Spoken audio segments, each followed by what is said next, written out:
ازيكم؟ المعروف ان الجبال في العالم مخروطية او شبه الهرم وليها قمة زي المثلث كده، ودي بتكون اعلى نقطة في الجبل. لكن عمرك شفت او سمعت عن جبل مسطح؟ حاجة غريبة مش كده؟ النهاردة احنا في جبل رورايما، الجبل المسطح القمة.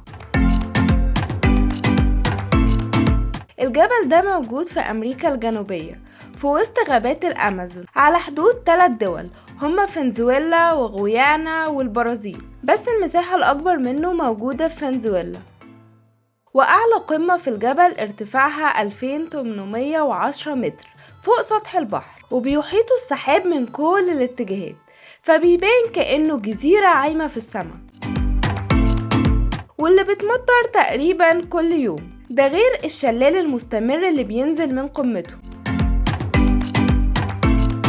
كل ده بيرسم لنا لوحة فنية طبيعية من غير تدخل البشر، وبيتسمى جبل رورايما بالعالم المفقود، وده لأن قمته تعتبر معزولة عن العالم، وبيحتوي على نظام بيئي خاص بيه هو بس. فهناك موجود كائنات نباتية وحيوانات مش موجودة في أي مكان تاني في العالم غير على قمة جبل رورايما.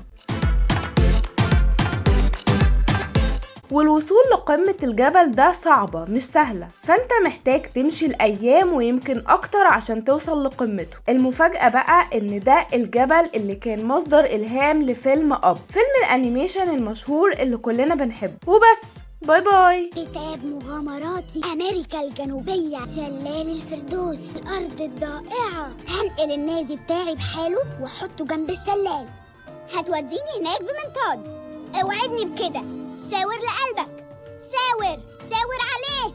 أديك وعد ما ترجعش في كلامك. المغامرة تنادينا.